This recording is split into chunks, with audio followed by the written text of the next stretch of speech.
ஹல்லேலூயா, ஹல்லேலூயா, ஹல்லேலூயா. கர்த்தருடைய பரிசுத்த நாமத்திற்கு மகிமையும் ஸ்தோத்திரம் உண்டாவதாக.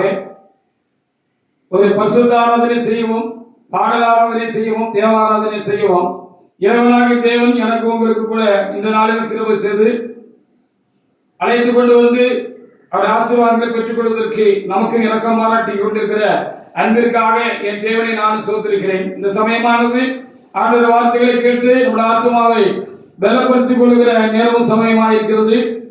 நல்ல வார்த்தைகளை கர்த்தர் பரத்திலிருந்து அனுப்பி கொடுத்து நம்முடைய ஆத்மாவை பலப்படுத்தி நாம் கற்றுக்கொள்ள வேண்டிய காரியங்களை கற்றுக்கொண்டு இன்னும் தேவனுக்கு நன்றி செலுத்தி கடந்து போவதற்கு ஆசீர்வதிக்கப்படுவதற்கு தேவனாய் கர்த்தர் நமக்கு கிருபை செய்வாராக. இந்த நாளுடைய வார்த்தைகளுக்காக நல்ல காலங்களில் காத்திருந்த பொழுது தேவனாய் கர்த்தர் தாமே வார்த்தை தந்தால் அந்த வார்த்தைகளை உங்களோடு கூட பகிர்ந்து கொள்ளவும் வார்த்தை தருவாராக. இந்த நாளுடைய பிரசங்க வாக்கியமாக நீதிமொழிகள் புத்தகத்துல 16ஆம் அதிகாரத்துல 6வது வார்த்தையின் முற்பகுதியை தேவனாய் கர்த்தர் தாமே பிரசங்க வாக்கியமாக தேவனாய் கர்த்தர் தந்திருக்கிறார். நீதிமொழிகள் 16:6 முற்பகுதியை ஒரு தேவனுடைய எடுத்து வாசிக்கிறார். வாசிங்க.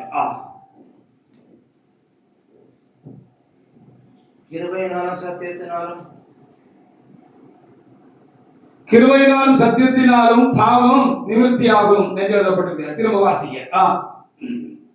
கிருபையினாலும் சத்தியத்தினாலும் பாவம் நிவர்த்தியாகும். ஆமென். ஹல்லேலூயா, ஹல்லேலூயா.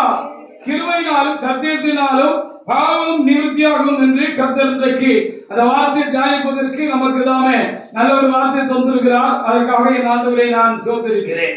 கர்த்தராகிய இயேசு கிறிஸ்து பாவ நிவர்த்தி செய்யும்படிய இந்த உலகத்தில் வந்தார் என்பதை நாம் முக்கியமாக நாம் கருத வேண்டிய ஒரு காரியமாக இருக்கிறது. கர்த்தராகிய இயேசு கிறிஸ்து இந்த உலகத்தில் வந்தார். அவர் எதற்காக வந்தார்? அவர் ஏன் மனிதனாக பிறந்து வந்தார் என்று சொல்லுகிற பொழுது மனிதனுடைய பாவங்களை மன்னித்து அவருடைய பாவங்களை எல்லாம் நிவர்த்தி செய்கிறதற்காக அவர் கலந்து வந்தார் என்று சொல்லி நாம் பார்க்கிறோம். அதற்காகவே அவர் தம்மை சிலுவையில ஒப்புக் கொடுத்தார் என்று நாம் அறிந்திருக்கிறோம். அதற்காக என் தேவனாய் கர்த்தருக்கு நான் என்ன செய்கிறேன்? அதிகமாக நான் ஸ்தோத்திரம் செலுத்துகிறேன். அவர் வந்த ஒரே நோக்கம் பாவ நிவர்த்தி செய்ய வேண்டும். மனுக்குலத்தினுடைய பாவங்களை நிவர்த்தி செய்ய வேண்டும். பாவ நிவர்த்தி செய்ய வேண்டும் என்பதற்காகத்தான் அவர் வந்தார் என்று சொல்லி பார்க்கிறோம். அந்த பாவ நிவர்த்தி கர்த்தராகிய இயேசு கிறிஸ்து இந்த உலகத்தில் வந்ததனுடைய நோக்கம் அதுவா இருக்கிறபடினாலே, அவர் சிலுவைக்கு கடந்து போனது நோக்கம் அதுவா இருக்கிறபடினாலே அந்த பாவ நிவர்த்தி எப்படி உண்டாகும் என்று சொல்லி அதற்கு முன்னமே நீதிமொழிகள் புத்தகத்திலே 16:6 இப்படி எழுதி கொடுக்கப்பட்டிருக்கிறது. பாவ நிவர்த்தி என்பது கிருபையாக கிடைக்கிற ஒன்று. அவருடைய சத்தியமே நமக்கு என்ன செய்யுமா அதை தர முடியும் என்பதை நாம் தெளிவுபட அறிவதற்காக தேவனாய் கர்த்தர் இந்த நாளில் இந்த வார்த்தையை நமக்கு தந்திருக்கிறார். அதற்காக நானும் என் தேவனாய் கர்த்தரை என்ன செய்கிறேன்? அதிகமாக நான் சோதரிக்கிறேன். பாவ நிவர்த்தி என்பது பாவத்திலிருந்து ஒரு விடுதலை என்பது, பாவத்திலிருந்து நாம் விடுதலை பெற்றுக் கொள்கிறது, பாவம் நிவர்த்தியாகிறது என்று சொல்லுகிற பொழுது அது கிருபையாக நிகழ்கிற ஒரு காரியம். அது சத்தியத்தினாலே, சத்தியத்தை கொண்டு கிருபையினாலே நாம் என்ன செய்ய விடுகிறோம்? நாம் நம்முடைய பாவங்கள் நிவர்த்தியாகிறது என்று சொல்லி இங்கே நமக்கு தெளிவாக கர்த்தர் இன்றைக்கு உணர்ந்து பார்க்க முடியாத சொல்லுகிற இந்த வார்த்தைகளுக்காக நான் தேவனை சோதிக்கிறேன். யோவான் 1ஆம் அதிகாரத்தில் 14வது வசனத்தை வாசிப்பார்கள். அந்த கர்த்தராகிய இயேசு கிறிஸ்துவே கிருபையும் சத்தியம் உள்ளவராக இருக்கிறார், வந்தார் என்று சொல்லி அங்கே யோவான் அதை ஆவியில் அறிந்து நமக்கு எழுதி கொடுத்து விட்டு என்ன செய்திருக்கிறார்? போயிருக்கிறார். அதற்காக என் ஆண்டவரே நான் என்ன செய்கிறேன்? அதிகமாக நான் சொல்லியிருக்கிறேன். இன்னொரு பகுதியில் கூட பழைய ஏற்பாட்டில் எழுதப்பட்டிருக்கிறது. அது சங்கீத பகுதி என்று நான் எண்ணுகிறேன். கிருபையும் சத்தியமும் ஒன்றை ஒன்று சந்திக்கும் என்று சொல்லப்பட்டிருக்கிறது. அப்ப கர்த்தராகிய இயேசு கிறிஸ்து கிருபையும் மிக்கவராகவும் சத்தியம் உள்ளவராகவும் கிருபை சத்தியமும் நிறைந்தவராக இந்த உலகத்தில் வந்தபடினாலே அவர் மனிதனுடைய பாவத்தை நிவர்த்தி செய்யும்படியாக அவர் என்ன செய்தார்? நம்மை சிலுவையில ஒப்புக் கொடுத்த பொழுது அந்த கிருபையும் சத்தியமும் ஒன்றை ஒன்றை சந்தித்தபடினாலே அந்த அவருடைய கிருபையினாலும் அந்த கர்த்தராகிய இயேசு கிறிஸ்துவினாலும் அவர் நமக்கு தந்துவிட்டு போன அவருடைய சத்தியத்தினாலும் வசனத்தினாலும் நாம் என்ன செய்கிறோம், நம்முடைய பாவம் நிவர்த்தி ஆகிறது என்று நாம் அறிந்து நாம் ஆண்டவருக்கு நன்றி செலுத்த வேண்டியதா இருக்கிறது. யோவான் 1ஆம் அதிகாரத்திலே 14 தேவனுடைய எடுத்து வாசிங்க.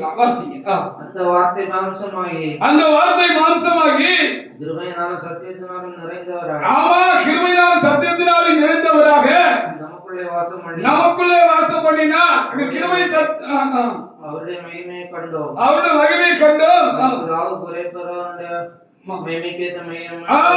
இப்படி தேவன் மாம்சத்திலே வருவார், அவர் கிருபையால் சத்தியத்தினால் நிறைந்தவராக வருவார். ஏற்கனவே நீதிமொழிகள் புஸ்தகத்திலும் சங்கீதங்களிலும் சொல்லப்பட்டது போல கிருபையின் சத்தியம் ஒன்றை சந்திக்கும். அந்த கிருபையினாலும் அந்த சத்தியத்தினாலும் பாவ நிவர்த்தியாகும். இயேசு கிறிஸ்து கிருபையும் சத்தியம் உள்ளவராக வந்தார். சிலுவையிலே அப்படியாக அந்த கிருபை மிக்கவர், அந்த சத்தியம் உள்ளவர் தம்மை சிலுவையில ஒப்பு கொடுத்தபடினாலே நாம் கிருபையாக பாவ நிவர்த்தி பெறுகிறோம் என்று சொல்லி நாம் பார்க்கிறோம். அது சத்தியத்தினால் உண்டாயிருக்கிறது என்றும் நாம் இங்கே பார்க்க முடிகிறது. 16, 17 வசனங்களை கூட நீங்க வாசித்து பாருங்க. அவரிடத்திலே அந்த கிருபையும் அந்த சத்தியமும் பரிபூர்ணமாக உண்டாயிருந்தது. அந்த கிருபையினாலே நாம் கிருபை பெற்றிருக்கிறோம். நம்முடைய பாவங்கள் கழுவப்பட்டு பாவ நிவர்த்தி நமக்கு கிடைக்கிறது. நாம் இன்னும் பாவத்திலிருந்து நிவர்த்தி ஆகிக் கொண்டே இருக்கிறோம், விடுதலை பெற்றுக் கொண்டே இருக்கிறோம். முற்றிலும் நாம் பாவங்களால் சுத்திகரிக்கப்படுவோம் என்று சொல்லி நமக்கு ஒரு நம்பிக்கையை இந்த வேத பகுதி நமக்கு கொடுக்கிறதுக்காக, திடமான ஒரு நம்பிக்கையை கொடுக்கிறதுக்காக ஆண்டவரை நாம் சோத்திருக்கிறோம். 16, 17 வாசிங்க. அவருடைய பரிபூரணத்தினால் நாம் எல்லாரும் கிருபை மேல் கிருபை பெற்றிருக்கிறோம். எப்படி எனில் நியாயப்பிரமாணம் மோசேயின் மூலமாக கொடுக்கப்பட்டது. கிருபையின் சத்தியமும் இயேசு கிறிஸ்து மூலமாக உண்டாயிருக்கிறது. அது கொடுக்கப்பட்டது, இது உண்டாயிருக்கிறது என்று சொல்லி அங்கே ரொம்ப தெளிவாக நமக்கு எழுத கொடுக்கிறது. அந்த மோசேயின் மூலமாக கொடுக்கப்பட்ட நியாயப்பிரமாணத்தை குறித்து அப்போஸ்தலர் 13ஆம் அதிகாரத்திலே 38, 39 வசனங்களிலே நாம் ஆராய்ந்து பார்க்கிற பொழுது அது குறைவுள்ளதாகவே இருந்தது. அங்கே செலுத்தப்பட்ட பரிபூரணங்களினாலே ஜனங்களுடைய பாவங்கள் மன்னிக்கப்பட்டிருந்தாலும் பாவம் அவரை விட்டு நீங்கவில்லை, பாவம் மாறி போகவில்லை, பாவ நிவர்த்தி அவருக்கு கிடைக்கவில்லை. திரும்ப அவர் செய்த பாவத்தையே செய்து கொண்டிருந்தார்கள். அப்படியான அந்த பாவம் எப்படி நிவர்த்தியாகும் என்று சொல்லி இங்கே நீதிமொழிகள் 16 சொல்லப்பட்டது போல அந்த கிருபையும் கிருபையினாலும் சத்தியத்தினால்தான் பாவம் நிவர்த்தியாகும், பாவம் நீங்கி பரிசுத்த வாழ்க்கை உண்டாகும் என்று சொல்லி நம்ம பார்க்கிறோம். அந்த கிருபையும் சத்தியமும் இயேசுவினால் உண்டாயின என்று சொல்லி நம்ம இங்க பார்க்கிறோம். அன்றைக்கு இருந்த அந்த மோசேயுடைய மூலமாக கொடுக்கப்பட்ட அந்த நியாயப்பிரமாணமானது அது மனிதனை பூர்ணப்படுத்தக்கூடியதாக இருந்தது, மனிதனை பாவத்திலிருந்து விடுதலையாக்க கூடாதாக இருந்தது, பாவ நிவர்த்தி உண்டாக்க கூடாதாக இருந்தது. அதுக்கு ஒரு நிவர்த்தி இல்லை அப்படிங்கிற மாதிரி இருக்கிறது. இதுக்கு என்ன நிவர்த்தி அப்படின்னு சில காரியங்களை செய்வோம், நாம் யோசிப்போம். இந்த வியாதி என்னை தொந்தரப்படுத்திக் கொண்டே இருக்கிறது, என்னை பலவீனப்படுத்திக் கொண்டே இருக்கிறது, எத்தனையோ மருந்துகள் மாத்திரைகள் சாப்பிட்டாகிவிட்டது, எத்தனையோ ஆலோசனைகளுக்கு செவி கொடுத்து அவைகளெல்லாம் நான் செய்து பார்த்து விட்டேன், ஆனாலும் இது நிவர்த்தி ஆகவில்லை, பாவம் இந்த வியாதி எனக்கு குணமாகவில்லை. இது எப்படி நிவர்த்தியாகும், என்னை விட்டு போகும், பாவம் என்னை விட்டு எப்படி போகும் அப்படின்னு இங்க வச்சுக்கலாம். பாவம் நம்மளை விட்டு போகணும், பாவ நிவர்த்தி. அந்த பாவ நிவர்த்தி உண்டாக்குகிறது கர்த்தராகிய இயேசு கிறிஸ்துவினால் இருக்கிறது. அவர் கிருபையின் சத்தியம் உள்ளவராக இருக்கிறார் என்று இந்த வேத பகுதியில் நான் பார்க்கிறேன். அப்போஸ்தலர் 13, 32, 39 அது தெளிவாக சொல்லப்பட்டிருக்கிறது. முந்தைய பிரமாணங்கள், அந்த பழைய ஏற்பாடு, முந்தைய ஏற்பாடு கர்த்தருக்காக பாவ மன்னிப்பு கேட்டு பழைய ஏற்பாட்டில் ஏற்பாடுகளை பண்ணி வைத்திருந்தாலும் அந்த ஏற்பாடு மனிதனை பாவத்திலிருந்து வெளியே கொண்டு வர முடியவில்லை, பாவத்திலிருந்து அவனுக்கு ஒரு விடுதலை கொடுக்க முடியவில்லை என்று சொல்லி நாம் அறிகிறோம். வாசிங்க. ஆதலால் சகோதரரே இவர் மூலமாய் உங்களுக்கு பாவ மன்னிப்பு உண்டாகும் என்று அறிவிக்கப்படுகிறது. இவர் மூலமாக உங்களுக்கு பாவ மன்னிப்பு உண்டாகும் என்று அறிவிக்கப்படுகிறது. மோசேயின் மூலமாய் கொடுக்கப்பட்ட அந்த நியாயப்பிரமாணத்தினாலே நீங்கள் எவைகளிலிருந்து விடுதலையாகி நீதிமான்களாக்கப்படக்கூடாது இருந்ததோ அந்த கர்த்தராகிய இயேசு கிறிஸ்துவை விசுவாசிக்கிறவன் அவைகளிலிருந்து இவராலே விடுதலையாகி நீதிமானாக்கப்படுகிறான் என்று உங்களுக்கு தெரியப்படும். அவன் நிவர்த்தியாக அந்த பாவம் கர்த்தராகிய இயேசு கிறிஸ்துவினால் தான் நிவர்த்தி ஆகும். ஏனென்று சொன்னால் பாவம் எப்படி நிவர்த்தி ஆகும் என்று சொன்னால் கிருபையினாலும் சத்தியத்தினாலும் தான் பாவம் நிவர்த்தி ஆகும் என்று அங்கே தெளிவாக எழுந்து கொடுக்கப்பட்டிருக்கிறது. அது இயேசு கிறிஸ்துவினால்தான் அவர் கிருபை சத்தியமுள்ளவராக அவர் வெளிப்பட்டபடினால்தான் அவருக்குள்ளாக கிருபையின் சத்தியம் இருந்தபடினால் அந்த கிருபையினாலும் சத்தியத்தினாலும் தான் என்ன செய்ய முடியும், பாவம் நிவர்த்தியாகும் என்று சொல்லி ரொம்ப தெளிவாக என்ன செய்யப்பட்டிருக்கிறது, எழுதப்பட்டிருக்கிறது. அவர்களுக்காக நாம் ஆண்டவருக்கு நாம் என்ன செய்யணும், அதிகமாக நாம் சோத்திரம் செலுத்துவோமாக. அப்ப பாவம் நிவர்த்தி என்கிறது, பாவம் நம்மை விட்டு போகிற அனுபவம் என்று சொல்லி நாம் பார்க்கிற பொழுது என்ன என்று சொல்லி நாம் பார்க்கிற பொழுது பாவம் என்ன செய்கிறதா, நம்ம விட்டு போகிறதுங்கிறது கிருபையா நடக்கிற ஒரு காரியம். நம்ம பிரயாசப்படுகிறனால, முயற்சி பண்ணுகிறதுனாலோ, நாம் ஜெபிக்கிறதுனாலோ, இல்லை பிற மதங்களில் இருக்கிறவங்க பூஜை புனஸ்காரங்கள் செய்கிறதுனாலோ, யாகங்கள் வளர்க்கிறதுனாலோ, தங்களுக்குள்ளாக அழகு குத்தி கொள்கிறதுனாலோ, தங்களை வருத்தி கொள்கிறதுனாலோ, நடைபெற போகிறதுனாலோ, புண்ணிய ஸ்தலங்களுக்கு போகிறதுனாலோ எதனாலும் உண்டாகாது. கூடுதல பிரமாணம் என்ன உலகத்துல மதங்களில் என்று சொல்லி பார்க்கிற பொழுது எவ்வளவு மதமாக இருக்கிறதான இந்த பழைய ஏற்பாட்டு காரியம் தான் கூடுதல் பலமுள்ளதாக இருந்ததுன்னு சொல்லி பார்க்கிறோம். ஆனாலும் அதுவும் பாவத்தை நிவர்த்தியாக்க கூடாதாக இருந்தது. பாவம் மன்னிப்பு கிடைச்சிச்சு, ஆனா பாவத்தை என்ன செய்ய முடியல, போக்க முடியல, பாவத்தை போக்க முடியல. பாவம் நிவர்த்தி என்று சொன்னால் பாவம் போகல அப்படின்னு சொல்லி பார்க்கிறோம். அதனால் திரும்ப பாவம் செய்தார்கள், குற்ற உணர்வு உண்டாயிற்று. அந்த குற்ற உணர்வினால் திரும்ப அவர்கள் போய் என்ன செய்தார்கள், பழி செலுத்தினார்கள், இறைவனுக்கு மன்னிப்பு கேட்டார்கள், மன்றாடினார்கள் என்று சொல்லி நாம் இங்கே என்ன பார்க்கலாம். ஆனபடியால் தேவனுடைய பிள்ளைகளை பாவம் கிருபையாக நம்ம ஒரு மனிதனை விட்டு நிவர்த்தி ஆகிறது என்று சொல்லி பார்க்கலாம். அது சத்தியத்தினாலே அந்த பாவம் என்ன செய்கிறது, நிவர்த்தி ஆகிறது. அந்த பாவம் கழுவ என்ன செய்கிறோம், நாம் கழுவப்படுகிறோம் என்று சொல்லி பார்க்க வேண்டியது. யோவான் 1ஆம் அதிகாரத்துல 29 நீங்க வாசித்து பாருங்க. அப்போ பாவத்தை தீர்க்கிறதுக்கு, நிவர்த்தி என்று சொன்னா தீர்க்கிறதுக்கு, அந்த பாவமாகிய அந்த கொடிய காரியத்தை நம்மை விட்டு தீர்க்கிறதுக்காக இயேசு கிறிஸ்து என்ன செய்தாரா, தேவாட்டுக்குடியாக வந்தார் என்று சொல்லி அங்கே யோவான் அறிந்து எழுதி வைத்திருக்கிறார். நாமும் அறிந்திருக்கிறோம். நம்முடைய பாவத்தை நிவர்த்தியாக்குறது கிருபைதான். நம்முடைய பாவத்தை நிவர்த்தியாக்குறது கர்த்தராகிய இயேசு கிறிஸ்துவின் சத்தியம்தான் என்று சொல்லி வேற எந்த பிரமாணமும், எந்த ஒரு மத ஆச்சாரங்களும் அல்லது எந்த ஒரு ஏழும் நூலும் இல்லைன்னா புண்ணிய நூல்கள் என்று மற்ற மதங்களில் சொல்லப்படுகிற எந்த ஒரு காரியமும் மனிதனை பாவத்திலிருந்து விடுதலாக்குவதில்லை, பாவத்தை தீர்க்காது என்று சொல்லி பார்க்கலாம். பாவம் மன்னிப்பே உண்டாகாது என்று சொல்லி நாம் இருந்திருக்கிறோம். வாசிக்கலாம் யோவான் 1:29. மறுநாளிலே யோவான் இயேசுவை தன்னிடத்தில் வரக்கண்டு இதோ உலகத்தின் பாவத்தை சுமந்து தீர்க்கிறவர், பாவத்தை தீர்க்கிறதுக்கு இயேசு கிறிஸ்து கிருபையின் சத்தியம் உள்ளவராக வந்தார். ஹல்லேலூயா. அவர் வருவதற்கு முன்பாகவே நீதிமொழி எழுதின பரிசுத்தவான் அதை அறிந்து கொண்டார். சங்கீத புத்தகம் என்று எண்ணுகிறேன், அங்கே கிருபை சத்தியம் ஒன்றை சந்திக்கும் என்று சொல்லப்பட்டிருக்கிறது.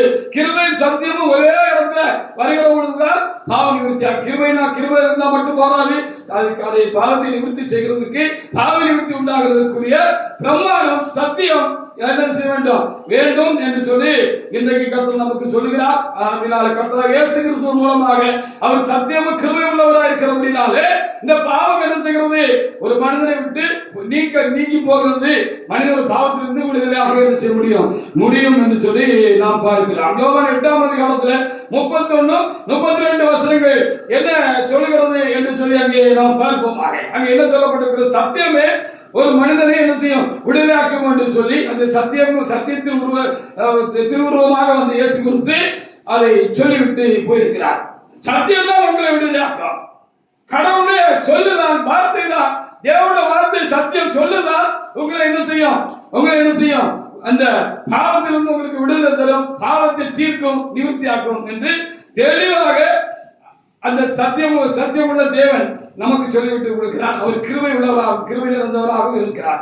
ரெண்டும் அவரிடத்தில் இருக்கிறபடினாலே அவரால் அன்றி, அவருடைய வசனத்தினால் வார்த்தையினால் அன்றி ஒரு மனிதனும் என்ன செய்ய முடியாது, தம்முடைய பாவத்தை நீக்கிக் கொள்ள முடியாது, போக்கிக் கொள்ள முடியாது, பாவம் போகாது என்று சொல்லி பார்க்க வேண்டியதாக. வாசிங்க 8:31-32.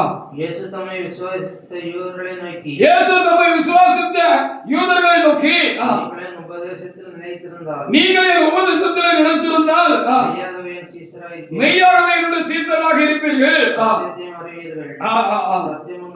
சத்தியத்தை அறிவீர்கள், சத்தியம் உங்களை என்ன செய்யும், விடுதலையாக்கும், என் உபதேசத்தில் நீங்கள் நிலைச்சிருக்கணும்.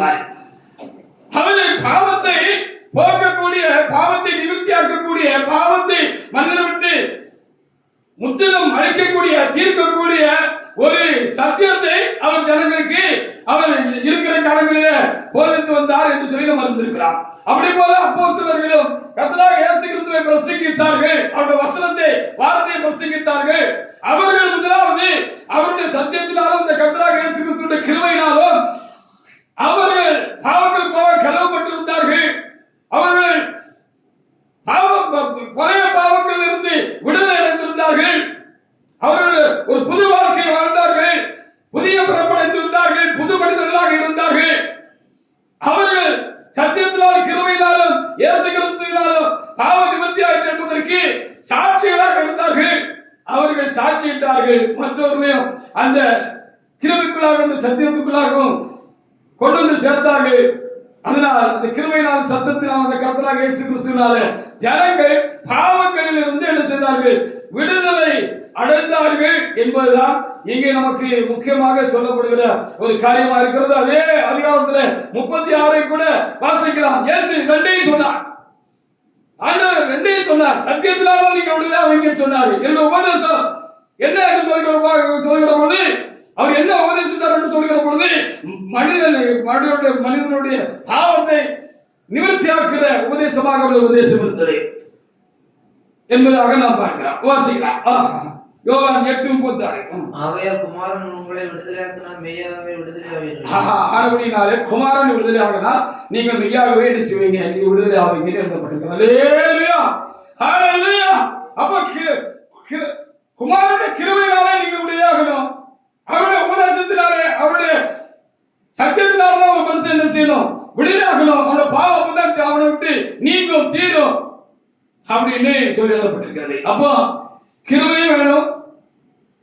ஒரு மனிதன் பாவத்திலிருந்து விடுதலை ஆவதற்கு, பாவங்களால் சுத்திகரிக்கப்படுவதற்கு, பாவம் தீர்வதற்கு என்ன செய்யணும், அவனுக்கு அதற்குரிய உபதேசமும் சத்தியமும் என்ன செய்யணும், பிரமாணமும் வேணும். கர்த்தராகிய இயேசு கிறிஸ்து ரெண்டு உடையவராக இருக்கிறார். அவர் கிருபையினால் சத்தியத்தினால் இழந்தவராக நமக்குள்ளே வாசம் பண்ணினார் என்று எழுதப்பட்டிருக்கிறது. அவர் கிருபையுள்ளவராக இருந்தார். அதனால கிருபையினால் கிருபைப்பட்டிருக்கிறோம். அதனால நாம் என்ன செய்கிறோம், இப்ப பழைய மனுஷனா இல்ல, பழைய பாவியாக இல்ல, பாவம் செய்யப்பட்டதாக இல்ல. நாம் அநேக பாவங்களிலிருந்து விடுதலை இருக்கிறோம், சுபாவங்களிலிருந்து விடுதலை இருக்கிறோம், குணக்கேடுகளிலிருந்து விடுதலை இருக்கிறோம். நாம் இப்பொழுது பரிசுத்தமாகிக் கொண்டே இருக்கிறோம். பாவம் இப்பொழுது அநேகமான பாவங்கள் நம்ம விட்டு நீங்கி இருக்கிறது, நாம் விடுதலை இருக்கிறோம் என்று சொன்னால் கிருபையின் சத்தியத்தினாலும் நாம் விடுதலை இருக்கிறோம், கர்த்தராகிய இயேசு கிறிஸ்துவினால் என்று சொல்லி சொல்லப்படுகிறது. அப்ப இயேசு கிறிஸ்து எதற்கு வந்தாரு, அற்புதங்கள் அடையாளங்களை செய்வதற்கு வந்தாரா? அற்புதங்கள் அடையாளங்களை எல்லாம் கர்த்தர் செய்திருக்கிறார் தானே. மரித்தோரை உயிரோடு எழுப்பினார் தானே. குஷ்டரோகிகள் சுகமானார்கள் தானே. குருடர்கள் பார்வையடைந்தார்கள் தானே. ஊமையர் பேசினார்கள் தானே. எத்தனையோ அற்புதங்களை அடையாளங்களையும் அவர் செய்தார் தானே. அப்படின்னு சொன்னா இந்த கிருபையின் சத்தியம் நிறைந்தவரை நாம் விசுவாசித்தால் அவர் மூலமாக பாவமன்னிப்பு உண்டாகும் என்று விசுவாசிக்கிறதுக்கு ஏதுவாக அவைகளை கர்த்தர் செய்தார் என்று சொல்லி பார்க்க முடியாது. இவர் யார், இவர் யார் என்று ஒரு உள்ளத்திலே மனிதர்களுக்கு ஒரு கேள்வி உண்டாகும்படியாக, இவர்கள் யார், இவர்கள் யார் என்று கேள்வி உண்டாகும்படியாக கர்த்தராகிய இயேசு கிறிஸ்து தன்னுடைய ஜீவனை காலங்களிலே பலத்த கிரியைகளையும் அற்புதங்களையும் அடையாளங்களையும் கர்த்தர் செய்தார். அவருடைய சீடர்கள் அதை செய்தார்கள்.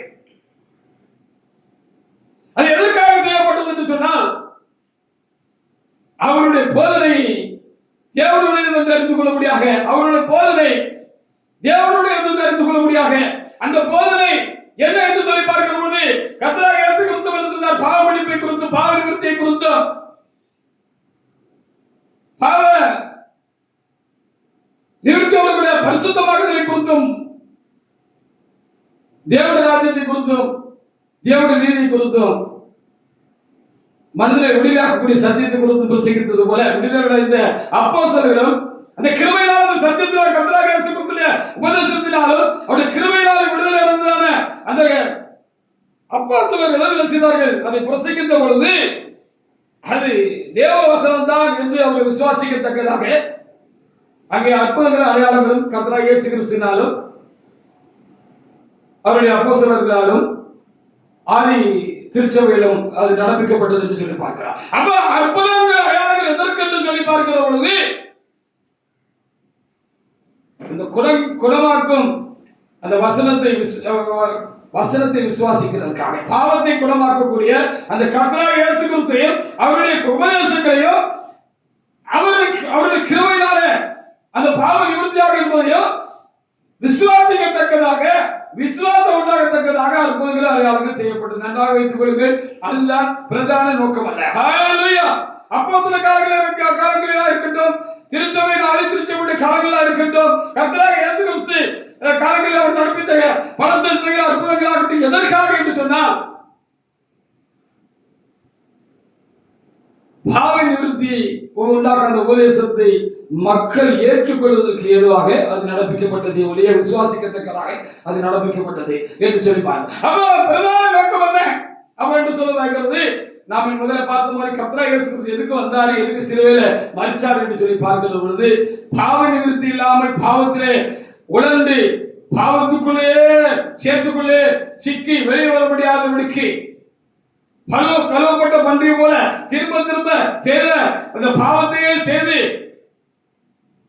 அழித்துக் கொண்டிருக்கிறாங்க மனித ஆத்துமாக்களை விசேஷமாக மீட்கும்படியாக அவர் கிருபை உள்ளவர், சத்தியம் உள்ளவருமாக வந்தார். சத்தியத்தின்படிதான் பாவ நிவர்த்தி ஆகும். எல்லாவற்றிற்கும் மேலாக அது கிருபையாக நடக்கிற ஒரு காரியம் என்பதையும் நாம் உணர்ந்து நம்மை தாழ்த்தி சத்தியத்துக்கு ஒப்புக் கொடுக்கிற பொழுது, அவருடைய உபதேசத்துக்கு, அவருடைய போதனைக்கு ஒப்புக் கொடுக்கிற பொழுது நம்முடைய பாவங்கள் எல்லாம் நிவர்த்தி ஆகும், நம்மை விட்டு மாறும் என்று சொல்லி கர்த்தர் இன்றைக்கு நமக்கு நல்ல வார்த்தைகளை தருகிறதுக்காக நான் தேவனை சோத்திருக்கிறேன். அப்போ கிருபையும் சத்தியமும் ஒரு மனிதனுடைய பாவத்தை நிவர்த்தியாக்கும், அது தேவையா இருக்கிறது. கிருபையினால் பாவ நிவர்த்தி ஆகிறது, அதை மாறுவதற்கு சத்தியமும் தேவையா இருக்கிறது. ரெண்டும் எங்க ஒரே இடத்துல உண்டாயிருக்கிறதோ, ஒரு பிள்ளையில எங்க அது உண்டாயிருக்கிறதோ அங்கே இந்த பெரிய கிரியை நடப்பிக்கப்படும் என்று சொல்லி பார்க்கலாம். யோவான் 5:19. அதனால்தான் இயேசு என்ன சொன்னார்னா இப்படி சொன்னார் என்று சொல்லி பார்க்கலாம். பிதா செய்ய குமாரன் காண்கிறது எதுவோ அதை என்று தாமாக ஒன்றை நாம் செய்கிறதில்லை என்று சொன்னார். பிதா அவரை அனுப்பியிருந்தார். இவர் தேவகுமாரனாக, மனுஷகுமாரனாக இந்த பூமிக்கு அனுப்பப்பட்டிருந்தார். தேவன் அவரை அனுப்பியிருந்தார். தேவன் அவர் தம்முடைய பிதா என்று சொன்னார். நான் அவருடைய இவர் என்னுடைய குமாரன் என்று சொல்லி பிதாவும் சாட்சியிட்டார் என்று சொல்லி நாம் வேத புத்தகத்தில் என்ன செய்கிறோம், வாசிக்கிறோம். இந்த குமாரன் இந்த பூமியில் இருக்கிற போது சொன்னா அவர் என்ன எதற்காக அனுப்பினாரோ அந்த நோக்கமாக நான் வந்திருக்கிறேன். நான் கிருபையினால் சத்தியத்தினால் இருந்தவராக தேவனால் என்ன செய்யப்பட்டிருக்கிறேன், அனுப்பப்பட்டிருக்கிறேன் அப்படின்னு சொன்னவர். அவர் என்ன சொன்னாரோ அதை மாத்திரம் செஞ்சுக்கிட்டே போனார் அப்படின்னு சொல்லி பார்க்கிறான். அப்போ அவருக்கு உபதேசிக்கப்பட்டதை அவர் செய்து நிறைவேற்றின அப்படின்னாலே அவருக்குள் இருந்த அந்த சத்தியத்தினாலும் அந்த கிருபையினாலும் அவரை விசுவாசிக்கிறவர்களும் என்ன செய்ய முடியும், அந்த அவருக்குள் இருந்த அந்த கிருபையினால் சத்தியத்தினாலும் பாவத்தை நிவர்த்தியாக்க முடியும் என்பதை நாம் உணர்ந்து கொள்ள வேண்டாம். இப்ப வாசிக்க 5:19. அப்பொழுது இயேசு அவர்களை நோக்கி மெய்யாகவே நான் உங்களுக்கு சொல்லுகிறேன், குமாரன் காண்கிறது எதுவோ அதே அவராக செய்ய மாட்டார். அவர் எவைகளை செய்கிறாரோ குமாரன் செய்கிறார். அப்ப சத்தியம் எதுவோ அந்த சத்தியத்தை, அதாவது இந்த பாவத்தை நிவர்த்தியாக்கக்கூடிய சத்தியம் எதுவோ அந்த சத்தியத்தை போதிக்கும்படியாகவும் நானே வழியும் சத்தியம் ஜீவனுமாய் இருக்கிறேன் என்று சொன்னவர் தாமே. அவரே அந்த சத்தியமாக இந்த உலகத்திலே பிறந்தபடினாலும், சத்தியம் தேவகுமாரனாக இந்த உலகத்துல அவர் பிறந்தபடினாலும், அவருக்கு அந்த என்ன சொல்லப்பட்டதோ அதை என்ன செய்தார், அவர் செய்தார். அதையே சொன்னார், அந்த சத்தியத்தையே ஜனங்களுக்கு சொன்னார் என்று சொல்லி நம்ம இங்கே என்ன செய்ய பார்க்கிறது. அவர் சாமாக ஒன்றும் செய்ய முடியவில்லை. அப்படியானால் சுய உபதேசத்தினாலோ, மனித உபதேசத்தினாலோ, மனிதனுடைய பிரயோஜனத்தினாலோ, அவர்கள் அறிவிச்சவர்களா இருக்கிறதுனாலோ, அவர்கள் பலவான்களா இருக்கிறதுனாலோ, ஒரு மனிதனும் தனக்குள்ள இருக்கிற பாவத்தையும் ஒழிக்க முடியாது, நிவர்த்தி விடுதலாக்க முடியாது, மற்றவர்களையும் விடுதலாக்க முடியாது. அப்படியானால் என்ன செய்யலாம்? அதுக்கு கர்த்தர் ஒரு சத்தியத்தை கொடுத்திருக்கிறாரு. அந்த சத்தியம் தான் ஒரு மனுஷனை விடுதலாக்கும். அது கிருபையாக கொடுக்கப்பட்டிருக்கிறது.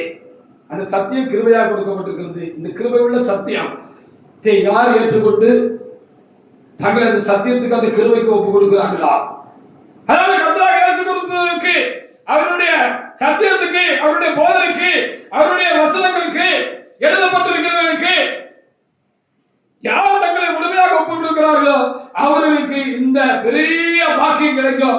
பாவ நிவர்த்தி உண்டாகும். இல்லாவிட்டால் எந்த ஒரு மனிதனும் தன்னுடைய சொந்த பாவங்களிலிருந்து விடுதலையாக முடியாது. பாவத்தில் இருக்கிறவர்களை என்ன செய்ய விடுதலை கொடுக்க முடியாது என்பதை இது சொல்லப்பட்டிருக்கிறது. யோவான் 15:3 என்ன எழுதிருக்குன்னு பாருங்க. அப்ப சத்தியத்தை அறிவில் சத்தியம் விடுதலாக்குன்னு சொன்னா, இந்த சத்தியம் ஆவது யார் என்னன்னு பார்க்கிற பொழுது அவருடைய வசனமே, அவருடைய வார்த்தையே, அவர் சொன்ன ஒவ்வொரு சொல்லும் ஒரு மனிதனை பாவத்தை நிவர்த்தியாக்கக்கூடிய ஒன்றாக இருக்கிறது. அந்த வார்த்தை தான் என்ன செய்கிறது? கிருபை உள்ளதாக இருக்கிறது, வல்லமை உள்ளதாக இருக்கிறது. ஹல்லேலூயா!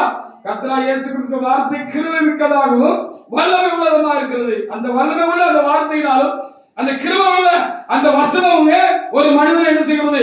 பாவத்திலிருந்து அவனை வெளியே கொண்டு வருகிறது, பாவம் நிவர்த்தி ஆகிறது என்று சொல்லி பார்க்கலாம். அதைத்தான் இன்றைக்கு பிரசங்க வாக்கியத்தில் நாம் பார்த்தோம். கிருபையினாலும் சத்தியத்தினாலும் பாவம் நிவர்த்தி ஆகும். ரெண்டு வேணும் அப்படின்னு சொல்லி பார்க்கலாம். ஆனால் தேவனுடைய பிள்ளைகளே, ஒரு சபை கிருபையினால் சத்தியத்தினால் இருந்திருக்க வேண்டாம். கிருபை உள்ள உபதேசத்தினால் பாவத்தை நிவர்த்தியாக்கக்கூடிய கிருபை உள்ள உபதேசத்தினால் ஒரு சபை நடந்திருக்க வேண்டாம். ஒரு ஊழியக்காரன், சபை நடத்துகிற ஒரு ஊழியக்காரன், அவன் கிருபையினாலும் சத்தியத்தினாலும் நிரப்பப்பட்டிருக்க வேண்டாம். அந்த கிருபையினாலும் சத்தியத்தினாலும் அவன் முதலாவது அந்த பாவத்தில் இருந்து கிருபையாக விடுதலையாக இருக்க வேண்டும். அப்பொழுது அந்த சபைக்கு அந்த ஊழியக்காரத்தில் வருகிறவர்களும் அந்த கிருபையினாலும் அந்த சத்தியத்தினாலும் விடுதலை ஆவார்கள். இது விடுதலையாக்கும் சத்தியமாக இருக்கிறது. ஹல்லேலூயா! எப்படி விடுதலை கிடைக்கிறது? எப்படி விடுதலை கிடைக்கும்? அதை நாம் இப்பொழுது தீர்க்கமாக பார்த்து கொண்டிருக்கிறோம். 15:3 வாசிக்கலாம். வாசிங்க. நான் உங்களுக்கு சொன்ன உபதேசத்தினாலே நீங்கள் இப்பொழுதே சுத்தமாயிருக்கிறீர்கள். நான் உங்களுக்கு சொன்ன உபதேசத்தினாலே இப்பொழுதே நீங்கள் என்ன செய்கிறீர்கள்? சுத்தமாயிருக்கிறீர்கள். நிறைய பாவ காரியங்களுக்கு நீங்க விடுதலை இருக்கிறீங்க. அது பாவம்னா நிவர்த்தியா இருக்கு, மாறி இருக்கு. நீங்க பழைய பாவத்தை இப்ப நீங்க செய்யல அப்படின்னு சொல்லப்படுகிறது. அது கிருபையாக அந்த வசனத்தை கர்த்தர் நமக்கு தந்து, அவர் மரணத்தின் மூலமாக அந்த வசனத்துக்கு ஜீவனை கொடுத்து, ஹல்லேலூயா, அந்த ஜீவன கிருபையா இருக்கிற அந்த வசனத்தின் மூலமாக அவர் மரணமாக அந்த பெரிய தியாகத்தினாலே நமக்கு எப்படிப்பட்ட விசுவாசிக்கிற அதை பின்பற்றுகிறவர்களுக்கு விசுவாசித்தா மட்டும் காணாது பின்பற்றணும் இந்த கிருபை கிடைக்கி அப்படின்னு சொல்லி இங்க எழுதப்பட்டிருக்கிறது. அதுக்காக நாம் என்ன செய்யணும்? அதிகமாக ஆண்டவருக்கு நாம் சோத்திரம் செலுத்த வேண்டியவர்களாக இருக்கிறார். நான் சொன்ன உபதேசத்தினாலே நீங்கள் இப்பொழுதே சுத்தமாயிருக்கிறீர்கள். யோவான் 14:21 கூட வாசிப்பார்கள். இயேசு கிறிஸ்து நமக்கு வாசமாயிருந்த பொழுது, சரீரத்திலே அவர் வாசமாயிருந்த பொழுது, நம்மோடு கூட மனிதர்களோடு தங்கியிருந்த பொழுது, தமது வசனத்தினால், நம்முடைய சத்தியத்தினால் நித்தமும் மனிதர்களை பரிசுத்தமாக்குகிறார் என்று சொன்னார். அந்த சத்தியத்தினால்தான், வசனத்தினால்தான் ஒரு மனிதன் பரிசுத்தமாகிறான், அது கிருபையாக நிகழ்கிற ஒரு காரியம் என்று அவர் சொன்னார். அல்லேலூயா. ஆமா, அதுக்கு ரெண்டும் வேணும், சத்தியம் வேணும், கிருபை வேணும். கிருபை இருந்து சத்தியம் இல்லைன்னா, ஆண்டவருடைய கிருபை நமக்கு இருந்து சத்தியம் இல்லைன்னா நம்ம ஆக முடியாது. ஆண்டவருடைய சத்தியத்தை நாம் கை கொள்வதற்கு, நம்மை பூர்வமாக தேவனுடைய வசனத்துக்கு, சத்தியத்திற்கு, போதனைக்கு, உபதேசத்துக்கு, இந்த சுகமும் அந்த விடுதலை உண்டாக்கும் சத்தியத்துக்கு நம்ம ஒப்பு கொடுத்திருந்தாலும் கிருபை வேணும் அப்படின்னு சொல்லி பார்க்கலாம். ஆனால் கர்த்தராகிய இயேசு கிறிஸ்து ரெண்டும் உள்ளவராக வந்தார். அது இயேசு கிறிஸ்துவினால் உண்டாயின என்று சொல்லி பார்க்கிறோம். அவருடைய உபதேசத்திற்கு வல்லமை உண்டு, அது கிருபை உள்ளதாக இருக்கிறது என்று நாம் பார்க்கிறோம். வாசிக்கலாம். யோவான் 14:21. 14:21. என் கற்பனையை பெற்றுக்கொண்டு அவளை கைக்கொள்கிறவன் என்னிடத்தில் அன்பாயிருக்கிறான். அவன் என்னிடத்தில் அன்பாயிருக்கிறான். என்னிடத்தில் அன்பாயிருக்கிறவன் என் பிதாவுக்கு அன்பாயிருக்கிறான். நான் அவனிடத்தில் அன்பாயிருந்தேன். ஆமா, அவனுக்கு இதை வெளிப்படுத்தேன். அப்ப ஆண்டவருடைய இந்த உபதேசத்தை நம்ம பெற்றுக்கொண்டோம் அப்படின்னு சொன்னா நாம் ஆண்டவருக்கு அன்பா இருக்கோம். அதுபடி நடக்கிறதுக்கு நம்முடைய வாழ்க்கையை, நம்முடைய ஜீவிதத்தை நாம் ஒப்பு கொடுத்திருக்கிறோம் என்று சொன்னால் நாம் ஆண்டவரத்துல அன்பா இருக்கிறோம் என்று சொல்லி பார்க்கிறோம். அப்ப அவர் நமக்குள்ள வந்து தங்குவார் என்று சொல்லி 23 சொல்லப்படுகிறது. அப்படி அவர் நமக்குள்ள வந்து தங்கி இருக்கிற பொழுதுதான் நாம் இந்த கிருபை உள்ள இந்த வசனத்துக்கு, இந்த வல்லமை உள்ள வசனத்துக்கு நம்மை ரட்சிக்கக்கூடிய, பாவத்திலிருந்து நம்மை ரட்சிக்கக்கூடிய, பாவ நிவர்த்தி நமக்குள் உண்டாக்கக்கூடிய, பாவத்தை தீர்க்கக்கூடிய இந்த கிருபையுள்ள வசனத்திற்கு, இந்த வல்லமையுள்ள வசனத்துக்கு, ஜீவனுள்ள வசனத்துக்கு நாம் ஒப்பு கொடுக்கிற பொழுது அந்த தேவன் நமக்குள்ளாக வந்து அவர் நமக்குள்ளாக இருந்து நம்மளை என்ன செய்வாராம்? சுத்தம் பண்ணிக்கிட்டே இருப்பார், சுத்திகரிச்சுக்கிட்டே இருப்பார். நான் சொன்ன உபதேசத்தினாலே இப்பொழுது நீங்கள் சுத்தமா இருக்கிறீர்கள். அப்போ அவர் உபதேசத்தை கேட்டு அது நம்ம வாழ்க்கையில நாம் கை கொடுக்கிற பொழுது, அதை கூட நடக்கிற பொழுது நாம் சுத்தமாகலாம். பாவம் நம்ம விட்டு நீங்கி போகிறது. இயேசு கிறிஸ்து நமக்குள்ள வந்து தங்கிட்டார். அவர் உள்ளே இருந்து நம்மளை சுத்திகரிச்சுக்கிட்டே இருப்பார்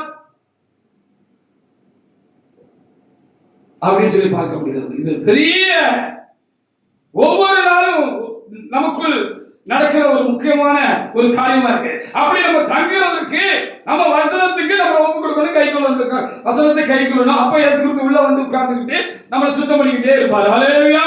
விளங்குகிறதா? ஹல்லேலூயா. பாவம் நிவர்த்தி ஆயிட்டு, பழைய பாவம் நிவர்த்தி ஆயிட்டு, புதிய பாவங்கள் நமக்குள் வந்து விடாது பிடிக்கும், புதிய பாவத்துக்கு நாம் இலக்காய் விடாது பிடிக்கும், திரும்பவும் பழைய பாவத்தை, செய்த பாவத்தை, விட்டு வந்த பாவத்தை, நிவர்த்தியான பாவத்தை நாம் செய்யாத பிடிக்கும். நமக்குள்ளே ஒரு சுத்திகரிப்பு உண்டாகிக்கொண்டே இருக்கிறது, நமக்குள்ளே ஒரு சுத்திகரணம் உண்டாகிக்கொண்டே இருக்கிறது. அந்த கர்த்தராகிய உள்ள இருந்து நம்மளை என்ன செய்கிறாரு? கிருபையினாலும் சத்தியத்தினாலும் நம்மளை சுத்திகரிச்சுக்கிட்டே இருப்பார் என்று சொல்லி நாம் பார்க்கலாம். வாசிக்கலாம். இயேசு அவனுக்கு பிரயோஜனமாக 23. இயேசு அவனுக்கு பிரயோஜனமாக அவன் வசனத்தை கைக்கொள்வான். அவனுக்கு என் பிதா அன்பாயிருப்பார். ஒரு இயேசு அவனுக்கு பிரயோஜனமாக ஒருவன் என்னில் அன்பாயிருந்தால் அவன் என் வசனத்தை கைக்கொள்வான் என்று சொல்றான். அவனுடைய வசனம் என்ன சொல்கிறது? அவன் வசனம் எதற்காக அனுப்பப்பட்டது? பிதா அவரை எதற்காக அனுப்பினார்? அவருடைய வசனம் எதற்காக அனுப்பப்பட்டது என்று சொல்லி பார்க்கிற பொழுது மனிதனை விடுதலையாக்குவதற்காக, அவன் சிக்கி இருக்கிறதான, கட்டப்பட்டிருக்கிறான பாவ கட்டுகளிலிருந்து அவனை விடுவிக்கும்படியாக, பாவ நிவர்த்தி கொடுக்கும்படியாக அவருடைய வசனம் அனுப்பப்பட்டிருக்கிறது. அந்த வசனத்தை ஏற்றுக்கொள்கிறவர்கள் விடுதலையாகிறார். அப்ப இயேசு கிறிஸ்து விசுவாசிக்கணும் நம்ம சொல்லப்படுகிறது. இயேசு கிறிஸ்து எப்படி விசுவாசிக்கணும்னு நமக்கு வேதம் சொல்கிறது. அவர் விசுவாசித்து அவரை ஏற்றுக்கொள்கிற பொழுது அவருடைய நாமத்தினாலே நமக்கு, அவருடைய ரத்தத்தினாலே பாவ மன்னிப்பு உண்டாகும் என்று நமக்கு சொல்லப்பட்டிருக்கிறது. அதை எப்படி பெற்றுக்கொள்ள வேண்டும்? ஒரு புதிய பிறப்படைய வேண்டும் என்று சொல்லி வேதம் நமக்கு சொல்லுகிறது. புதிய பிறப்படைய வேண்டும் என்று சொல்லி வேதம் சொல்லுகிறது. ஒரு மறுபடியும் பிறக்க வேண்டும் என்று சொல்லப்படுகிறது. ஒரு ஜலத்தினால் ஆவியினால் பிறக்க வேண்டும் என்று சொல்லப்பட்டிருக்கிறது. அதற்கு அடிப்படையான சத்தியம், மூலாதாரமான சத்தியம், மூல உபதேசம் என்ன என்று சொல்லி பார்க்கிற பொழுது, ஒரு மனிதன் கர்த்தராகிய இயேசு கிறிஸ்து என்னுடைய பாவங்களுக்காக அவர் மரித்து அடக்கப்பட்டு 3ஆம் நாளில் உயிரோடு விட அவர் இறந்தார் என்றும், அவரை நான் விசுவாசிக்கிறதுனால் எனக்கு பாவ மன்னிப்பு மாத்திரமல்ல, பாவத்திலிருந்து நிவர்த்திய விடுதலையாக ஆகும் என்று சொல்லி நம்பி விசுவாசித்து மனப்பூர்வமாக ஏற்றுக்கொண்டு இந்த அடிப்படையான இந்த சத்தியத்துக்கு தன்னை உட்படுத்துகிற பொழுது அவனுடைய பாவம் கழுவப்படுகிறது. அவனுக்குள் கர்த்தராகிய இயேசு கிறிஸ்து பரிசுத்த ஆவியானவராக கிறிஸ்துவின் ஆவியானவர் அவனுக்குள் வந்து அவனுக்குள்ளாக நாம் இங்கே ஏற்கனவே வாசித்த சத்தியத்துக்குள் உள்ளே இருந்து செய்கிறார். அவனை நித்தமும் அவனை பரிசுத்தப்படுத்திக் கொண்டே இருக்கிறார். அவனை விட்டு வந்த பாவத்தை திரும்ப செய்ய வேண்டியதில்லை. ஹல்லேலூயா. அப்ப கிருபையினால சத்தியத்தினால பாவ நிவர்த்தி ஆகிக் கொண்டே இருக்கும். அப்ப கர்த்தராகிய இயேசு கிறிஸ்து கிருபையும் சத்தியமும் கவராக நிறைந்தவராக இருக்கிறார். அவர் மூலமாக ஒரு மனிதன் பாவத்திலிருந்து விடுதலாகிறான், நிவர்த்தி உண்டாகிறது, பாவம் தீர்க்கப்படுகிறது. திரும்ப பாவம் அவனை எண்ணிக்கொள்ளாதபடி அவர் அவனுக்குள்ளாக இருந்து அவனுக்கு பரிசுத்தமாய் ஜீவிக்கக்கூடிய ஜீவனை வல்லமை தருகிறார். இன்னும் அங்கங்க ஒட்டி கொண்டிருக்கிற காரியங்கள், அசுசியான காரியங்கள், 1 கொரிந்தியர் 7ஆம் அதிகாரம் 1ஆம் வசனம் என்று எழுதுகிறேன். அந்த வசனத்திலே எழுதப்பட்டிருக்கிற போல நீங்கள் பரிசுத்தமாக்குதலை தேவ பயத்தோடு பூர்ணமாக்குதல் சொன்னது போல அந்த பரிசுத்தத்திலே நாம் நிறைவடையும்படியாக நம்முடைய ஆவியிலும் ஆத்துமாவிலும் சரீரத்திலும் காணப்படுகிற அசுசிகள் நீங்க நாம் என்ன செய்யப்படுகிறோம்? தேவனால் அவருடைய சத்தியத்தினால் அந்த கிருபையினால் நாம் சுத்தமாகிக் கொண்டே இருக்கிறோம். சுத்தமாக வேண்டும் என்று சொல்லி நாம் பார்க்க வேண்டியதாக இருக்கிறது. இயேசுவை போல பாவமற்றவர்களாக, பாவம் இல்லாதவர்களாக, பாவம் செய்யாதவர்களாக தேவனால் அவருடைய கிருபையினால் சத்தியத்தினால் இயேசுவினால் நாம் ஆசீர்வதிக்கப்பட்டு பூர்ணப்பட்டு நிறைவடைந்துதான் நாம் தேவனிடத்தில் போக வேண்டும். ஹல்லேலூயா. அதற்காகவே இந்த சத்தியம் நமக்கு கொடுக்கப்பட்டிருக்கிறது. அந்த சத்தியமுள்ள தேவன், அந்த கிருபை உள்ளவர் நமக்குள் வந்திருக்கிறார் என்பதை அறிந்து நாம் நித்தமும் அந்த சத்தியம் உள்ளவருக்கு, அந்த கிருபை நிறைந்தவருக்கு நம்மை ஒப்பு கொடுத்து நாம் பாவ நிவர்த்தியுடைய பூரண பலனை, பரிசுத்தமாகுதலை, பரிசுத்தத்தின் பூரணத்தை பெற்றுக்கொள்ள முடியும். கிருபையினாலும் சத்தியத்தினாலும் பாவம் நிவர்த்தி ஆகிறது என்று கர்த்தர் நமக்கு தந்து கொண்டிருக்கிற வார்த்தைகளுக்காக நாம் தேவனை நாம் சோத்திருப்போமாக.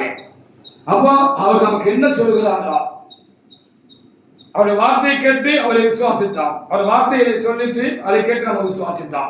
அவருடைய வார்த்தை நமக்கு திரும்பவும் போதிக்கப்பட்டது. அவருடைய வார்த்தையை விசுவாசித்து நாம் ஞானஸ்நானம் செய்யப்பட்ட பரிசுத்தத்தை பெற்றுக் கொண்டாம். அவருடைய வார்த்தை நமக்கு போதிக்கப்பட்டது. திருச்சபையை பற்றி அறிந்து கொண்டாம். அதனால் திருச்சபைகளுக்கு வந்து கொண்டோம். திருச்சபையில அவருடைய வார்த்தை நமக்கு போதிக்கப்பட்டது, போதிக்கப்படுகிறது. அது கிருபையுள்ள வசனமாகவும் அது வல்லமையுள்ள வசனமாகவும் சபைக்குள்ளே அது இருக்கிறது. அந்த வார்த்தை நம்மளை இன்னும் என்ன செய்கிறது? இன்னும் நாம் நிவர்த்தியாக வேண்டிய காரியங்களை நம்ம நிவர்த்தியாக்குறது.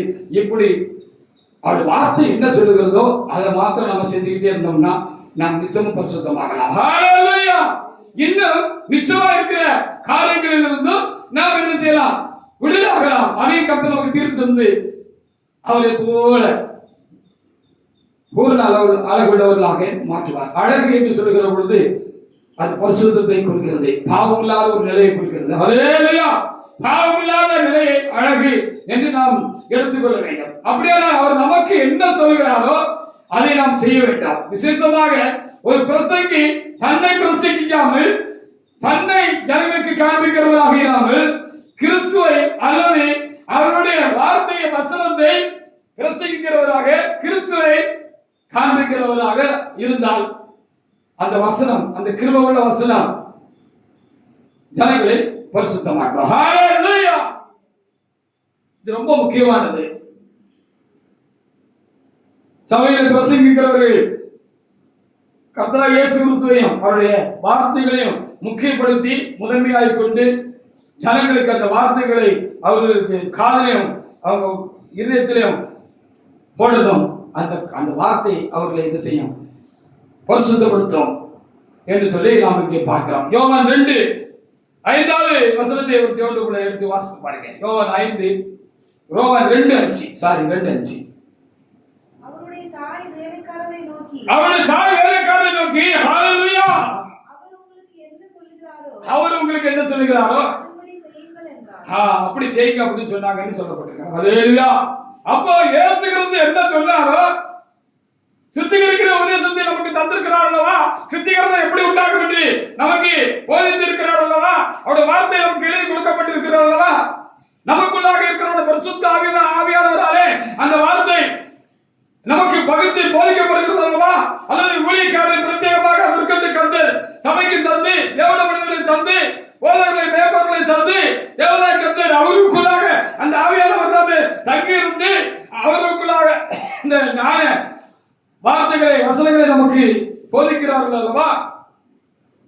அப்படி போதிக்கப்படுகிற பொழுது அந்த போதகனை யார் கர்த்தா கேட்டு தமக்குள்ளாக ஏற்றுக்கொள்கிறார்களோ அவர்கள் நித்தமும் பரிசுத்தமாகிறார்கள். ஹல்லேலூயா! விட்டு வந்த பாவத்தை திரும்ப செய்ய மாட்டார்கள். அவர் விடுதலை அடைந்து கொண்டே இருப்பார்கள். நீங்கள் சத்தியத்தை அறிவீர்கள், சத்தியம் உங்களை விடுதலையாக்கும். ஹல்லேலூயா! குமாரன் விடுதலையாக்கினால், இயேசு உங்களை விடுதலையாக்கினால் விடுதலையாவீர்கள். அவருடைய கிருபையினால் நீங்கள் விடுதலையாவீர்கள். அவருடைய வார்த்தையினால் வசனத்தினால் நாம் விடுதலையாகிறோம். ஒவ்வொரு நாளும் விடுதலையாகிக் கொண்டே இருக்கிறோம். ஹல்லேலூயா! கடந்த காலங்களை எண்ணி இன்றைக்கு இருக்கிற நம்ம ஆன்ம நிலையம் நாம் அப்பொழுது ஒப்பிட்டு பார்க்க வேண்டாம். நேற்றைக்கு இருந்தது போல் நான் இல்லை அப்படிங்கிறது தான். நேற்று இருந்தது போல் நான் இல்லை, 10 வருடங்களுக்கு முன்பாக இருந்தது போல் நான் இல்லை, நான் ரட்சிக்கப்பட்ட காலங்களில் இருந்தது போல் நான் இல்லை. அப்பொழுது நிறைய குறைவுகள் எனக்குள்ள இருந்தது. இப்பொழுது அந்த நிறைவுள்ளவர் எனக்குள்ளாக நிறைவாக அவர் எனக்குள் வாசம் பண்ணுவதற்கு என்னுடைய வாழ்க்கையும் என்னையும் நான் முற்றிலும் ஒப்பு கொடுத்திருக்கிறபடினாலே, திறந்து கொடுத்திருக்கிறபடினாலே நான் அவரை போல மாறிக்கொண்டே இருக்கிறேன். அவரை போல தேவனுடைய சாயலாக நான் மாறிக்கொண்டே இருக்கிறேன். நான் நித்தமும் என் மனம் புதிதாகிக் கொண்டே இருக்கிறது. அதனால் நான் மகிமை மேல் மகிமை எடுத்து தேவ சாயலாக மருவமாகிக் கொண்டிருக்கிறேன் என்பதுதான் ஆவிக்குரிய லட்சணம். அது நமக்குள்ள எந்த அளவுக்கு நித்தமும் உருவாகி கொண்டிருக்கிறது. நாம் நேற்று சென்றதை இன்றைக்கு செய்கிறோமா, இல்லை விட்டு விட்டோமா, விட்டுவிட முடியும் என்று நமக்கு போதனை உண்டாயிருக்கிறது. ஏனென்றால் திருச்சபை பிள்ளைகளாக நமக்கு, விசேஷமாக சபை பிள்ளைகளாக ஊழியக்காரர்களாக இருக்கிற நமக்கு கிருபை உள்ள சத்தியம் போதிக்கப்படுகிறது. கர்த்தருடைய கிருபையும் தேவ ஜனங்களுக்கு உண்டாயிருக்கிறது. சத்தியத்தினாலே கிருபையினாலும் பாவம் நிவர்த்தி ஆகிறது என்பதற்கு மற்றவர்களுக்கு நாம் என்ன செய்ய வேண்டும்? சாட்சியாக நாம் இருக்க வேண்டும் என்று சொல்லப்பட்டிருக்கிறது. அப்போஸ்தலர் 9:6 என்ன சொல்லப்பட்டிருக்கிறது? பவுலடியாரும் கிறிஸ்துவை தேவன் என்று அறிந்தவுடன் அவரிடம் தாழ்த்தி ஒப்பு கொடுத்து சொன்ன வார்த்தை இதுதான். என்ன சொன்னாரு? அப்போஸ்தலர் 9:6 வாசிங்க. அவன் நடுங்கி திகைத்து ஆண்டவரே நான் என்ன செய்ய சித்தமாக ஹல்லேலூயா! ஆண்டவரே நான் என்ன செய்ய சித்தமாக இருக்கிறேன்னு கேட்டார் பவுல். அதுவரைக்கும் இயேசுவை அந்நிய தெய்வம் என்று அவர் எண்ணினார். அதுக்கப்புறம் தான் தெரிந்தது அவர் தேவன் என்று.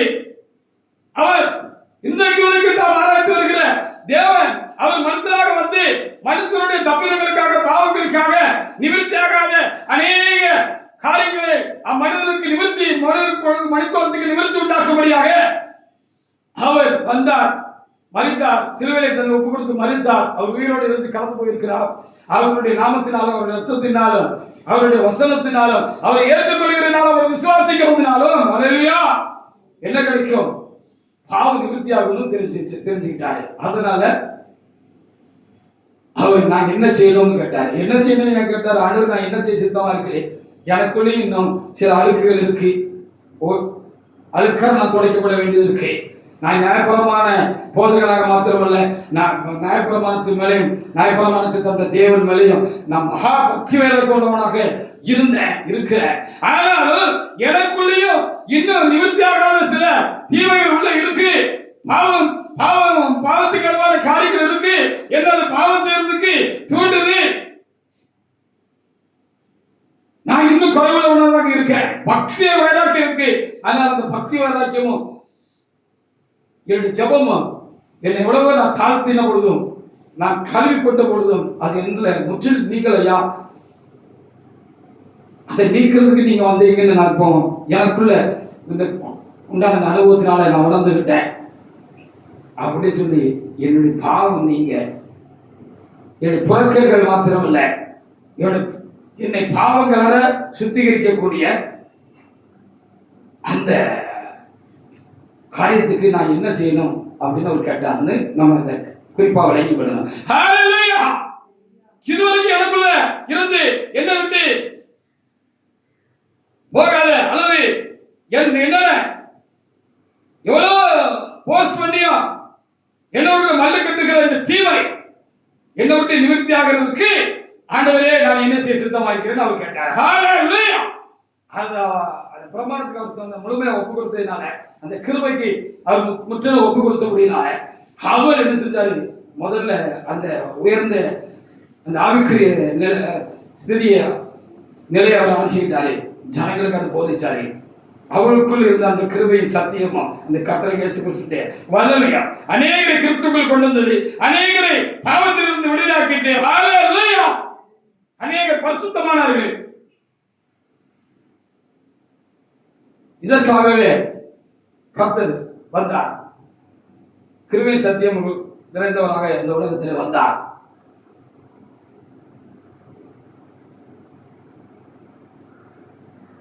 ரெண்டு தீமோத்தி 4:2-3 இன்றைக்கு கிறிஸ்தவ உலகத்துல கிறிஸ்தவ மண்டலத்தில் நிலை இதுதான். நான் இன்னொரு பக்கம் வருத்தமாக சொல்ல வேண்டியிருக்கிறது, சபையாய் இருக்கிற நாமும் கூட இன்றைக்கு இந்த காரியத்தில் சறுக்கி இருக்கிறோம். தேவனுக்கும் தேவனுடைய வசனத்துக்கும் அந்த கிருபைக்கும் நம்மை ஒப்பு கொடுக்கிறதுல நாம் பின்வாங்கி இருக்கிறோம், அல்ல பின்தங்கி இருக்கிறோம். அதனால் விட்டு வந்த பாவங்களும் பிரியவிடாத காரியங்களும் திரும்பவும் நமக்குள்ளே நம்மூருக்குள்ளே சபைக்குள்ளே திரும்பவும் புறையோடு போயிருக்கிறது, மண்டி கிடக்கிறது. இதற்கு காரணம் இதுதான். 2 தீமோத்தி 4:2-3 வாசிங்க. சமயம் வாய்த்தாலும் வாய்க்காவிட்டாலும் சாக்கிரதையாக திருவசனத்தை பிரசங்கம் பண்ணு. எல்லா நீடிய சாந்தத்தோடும் உபதேசத்தோடும் கண்டனம் பண்ணி கடிந்து கொண்டு புத்தி சொல்லு. ஹalleluya. இப்படிப்பட்ட உபதேசங்கள் இன்றைக்கு குறைந்திருக்கிறது. ஆரம்பத்தில் இருந்த உபதேசங்கள் குறைந்திருக்கிறது. மக்களை பரிசுத்தப்படுத்தக்கூடிய சத்தியம் சரியாக போதிக்கப்படவில்லை. எதற்காக சபை எழுப்பப்பட்டதோ அந்த நோக்கம் இன்றைக்கு திட்டமாக சபையில் போதிக்கப்படவில்லை. கண்டனம் பண்ண வேண்டிய காரியங்களை கண்டனப்படவில்லை. கடிந்து கொள்ள வேண்டிய காரியங்களை கடிந்து கொள்ள வேண்டிய புத்தி சொல்ல வேண்டிய காரியங்களை புத்தி சொல்லவில்லை. நமக்கு பாக்கெட் இருந்தாலும் சரி, நம்ம பின்னால ஒரு கூட்ட ஜனம் வந்தா போதும் அப்படிங்கிறதுல இப்போ வண்டி ஓடிக்கிட்டு இருக்கு. அதனால இப்போ நம்ம பழைய பாவிகளாக அனைவரும் மாறிவிட்டார்கள். ஹalleluya. ஊழியக்காரங்களே ரொம்ப கீழ்த்தரமான நிலையில் இருக்கிறாங்க என்று சொல்லி ஆங்காங்கே செய்திகள் வருகிறது. எவ்வளவு வருத்தமான காரியம். நானே திரும்பவும் அந்த பழைய பாவத்துல நான் விட்டுட்டு வந்த காரியத்தை நான் திரும்பவும் அந்த பழைய பாவத்துல நான் சிக்கிக்கிட்டு இருக்கேன் அப்படின்னு சொன்னா எனக்கு கீழே இருக்கிறவங்க இல்ல அப்படிப்பட்ட ஊழியக்காரர்கள் கீழே இருக்கிறவங்க எப்படி விடுதலை ஆவார்கள்? ஹalleluya. இவங்களுக்குள்ளே கிறிஸ்து இப்பொழுது பரிபூர்ணமாக வாசமாக இருக்கவில்லை. இருக்காரா? சந்தேகமாக இருக்கிறது. அவர் இருந்தார் என்று சொன்னால் முதல்ல எனக்குள்ள அவர் எழுதுவார் சாந்தத்தோடு, அதே நேரத்தில் கண்டிப்போடும் கடிந்து கொண்டும் புத்தி சொல்லி என்ன லெவலா என்ன சரியா வச்சுக்குவாரு. நான் விழுகிறவன் எழுகிறவனுமாக நான் இருக்க மாட்டேன். ஹalleluya. நான் விழுகிறவன் எழுகிறவனாக இருந்தால் நானே விழுகிறவனாக எழுகிறவனாக விழுந்து கிடக்கிறவனாக நான் இருந்தேன் என்று சொன்னால் எல்லாரும் எப்படி இன்னொரு மனிதனை கை நோக்கி விட முடியும்? நான் விழுகிறவனும் எழுகிறவனுமாக விழுந்து எழுகிறவனாகவும் விழுந்து கிடக்கிறவனாக இருக்கக்கூடாது என்பதற்காக தான் கர்த்தராகிய இயேசு கிறிஸ்து அந்த பாவச்சிலுவையை பாவத்தின் முத்தம் சுமந்த பொழுது அவர் விழுந்து எழுந்து போனார் என்று சொல்லி எழுதப்பட்டிருக்கிறது. ஆனாலும் அவர் பாவத்தை செய்தார் என்று நாம் முடிவிலே பார்க்கிறோம். ஹalleluya. பாவத்தை செய்து நான் விழுந்து எழுந்திருக்க கூடாது, நான் விழுந்து கிடக்க கூடாது என்பதற்காக தான். அப்போ ஒரு ஊழியக்காரன் விழுந்து கிடக்கிறான், பழைய பாவம் அவனுக்குள்ள இப்ப மண்டி கிடக்கிறது, அவனே பாவியா இருக்கான் அப்படின்னு சொன்னா அதுக்கு காரணம் என்ன? அந்த பரிசுத்தமாகும் சத்தியத்தை தானே, பரிசுத்தமான சத்தியத்தையும் சூரை எரிஞ்சி போட்டு அசுத்தத்துக்கு திரும்பவும் சாத்தானுக்கு தன்னை ஒப்பு கொடுத்துவிட்டு பழைய பெருங்காய டப்பாவா மக்களை ஏமாத்திட்டு இருக்காங்கன்னு சொல்லி அர்த்தம். ஹalleluya. எனக்குள்ளாக இல்லாத ஒன்றை நான் உங்களுக்கு கொடுக்க முடியாது. நான் முதலாவது பெற்றுக்கொள்ள வேண்டும். தேவனிடத்திலிருந்து ஆவிக்குரிய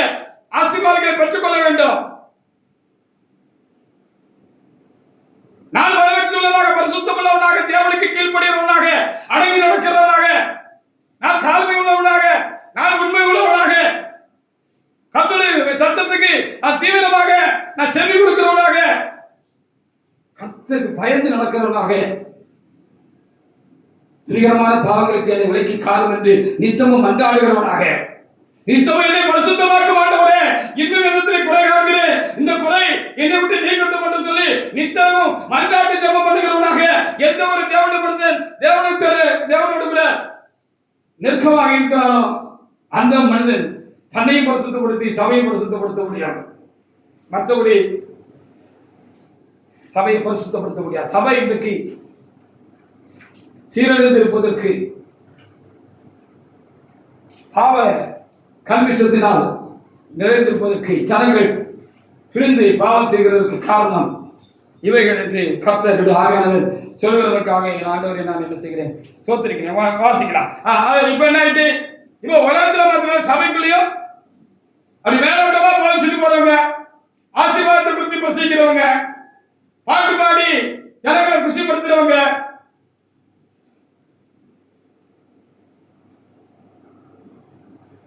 குதூகலம் கொண்டாட்டமே என் இயேசுவின் சன்னிதானத்தில், படிங்க, ஆனந்தமே என் நண்பரின் திருப்பாதத்தில், குதூகலம் கொண்டாட்டமே என் இயேசுவின் சன்னிதானத்தில், ஆனந்தமே. இப்படி பாடி அழகா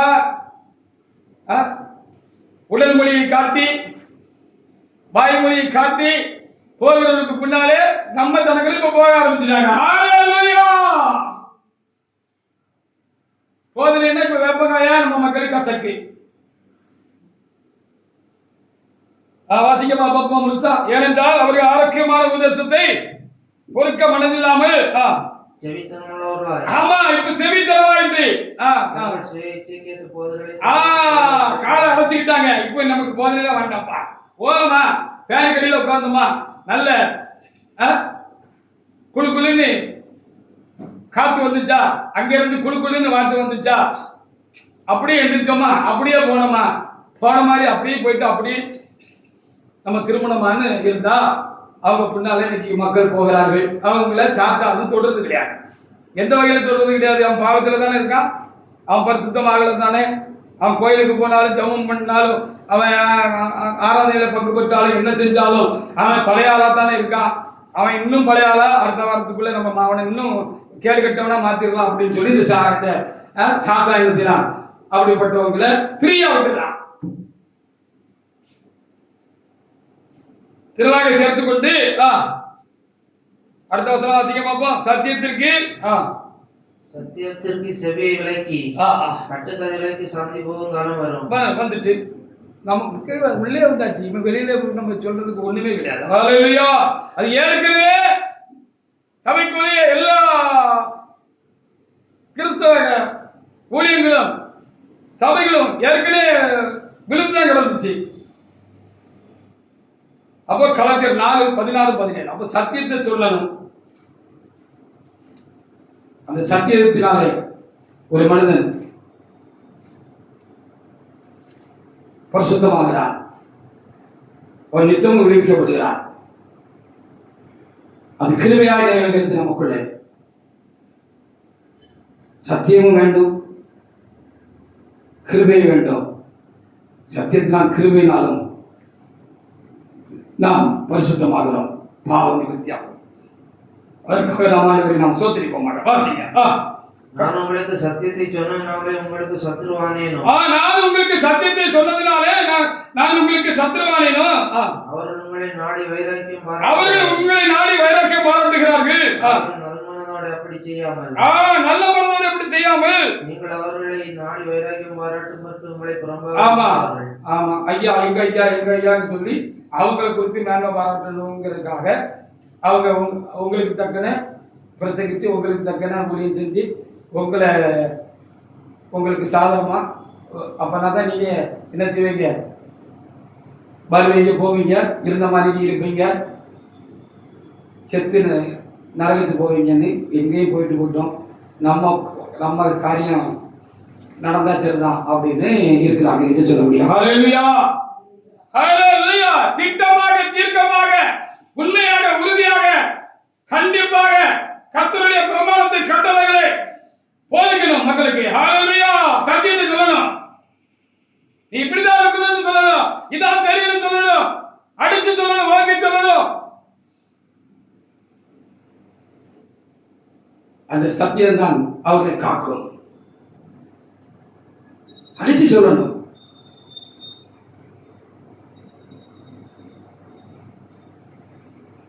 ரொம்ப கவனமா இருக்கணும். 1 கொரிந்தியர் 15:2.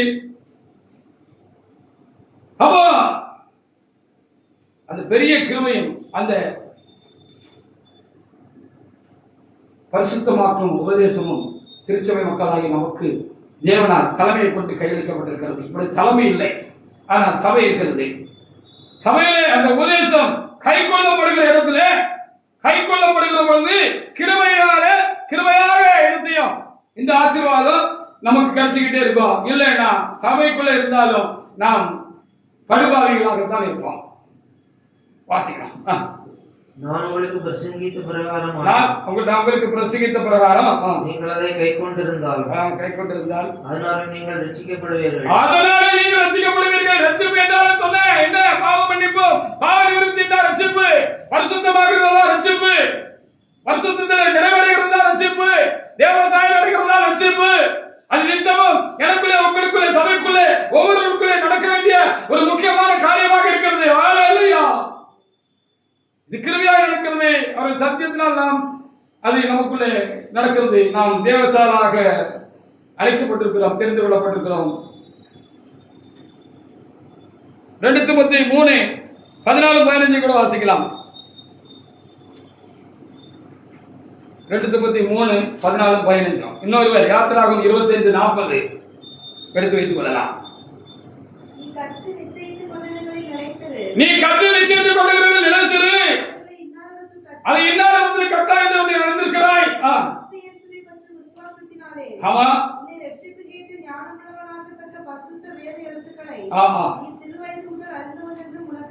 ரட்சிப்புக்கு ஏதுவான வசனம் அப்படின்னு அது ரொம்ப தெளிவா இருக்கு. ரட்சிப்புக்கு ஏதுவான வசனம், ஏற்ற வசனம். அது இன்னாரிடத்தில் கற்றுக்கொண்டாய் என்று நீ அறிந்திருக்கிறாய் என்று அங்கே திட்டமாக அவர் போதிக்கிறார். நீ கற்று அது சரிதான நிச்சயத்த காரியத்தில் நீ உறுதியாயிரு. அப்பொழுது நீ ரட்சிக்கப்படுவாய். அது உன்னை ரட்சிக்கும். இன்னும் மிச்சமான காரியங்கள் இருந்தும் உன்னை ரட்சிக்கும், உன்னை விடுதலையாக்கும். மிச்சமான காரியங்களும் உனக்குள்ள இருந்து இருக்கிறதான சின்ன சின்ன காரியங்கள் இருந்து உனக்கு ஒரு நிவர்த்தி, ஒரு தீர்வு கிடைக்கும். அது உன்னை விட்டு அகன்று போகும், மாறி போகும் என்று அங்க ரொம்ப தெளிவாக சொல்லப்படும். யாத்திரா 25:40. இன்னொரு உபாகமம் 12:11-12 எடுத்து வச்சுக்கலாம். எடுத்துக்கோங்க. மலையிலே உனக்கு காண்பிக்கப்பட்ட மாதிரியின்படியே, மலையிலே உனக்கு காண்பிக்கப்பட்ட மாதிரியின்படியே அவைகளை செய்ய எச்சரிக்கையாயிரு. அவைகளை செய்ய நீ ரொம்ப எச்சரிக்கையாக சொல்லப்படுகிறது. அப்ப நமக்கு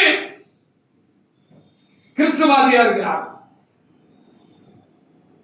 கிறிஸ்து மாதிரியாக பின்பற்றுகிற சபை நமக்கு மாதிரியாக இருக்கிறது.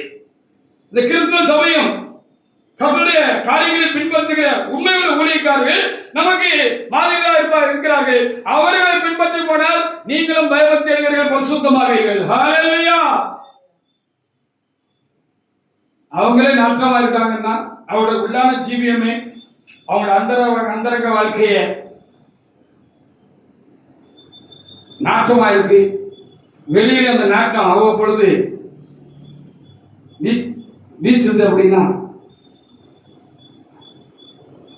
நாட்டை முகச்சுளிக்க வைக்கணும்னா அவங்க கூட போய் நீங்க என்ன கத்துக்கிறீங்க, எதுல இருந்து விடுங்க அவங்க. அடுத்த வாசிக்கலாம். உபாகமம் 12:11-12 எடுத்தவங்க வாசிக்கலாம். உபாகமம் 12:11-12. உங்கள் தேவனாகிய கர்த்தர் இருக்கும்.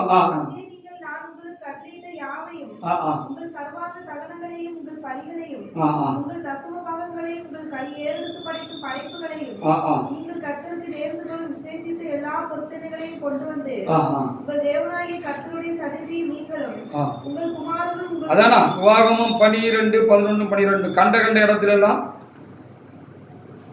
நம்பர் மாறி இருக்கும். கண்டெடுமெல்லாம் நீ உன் சர்வாங்க தகனங்களில் இடாதபடிக்கு எச்சரிக்கையாயிரு.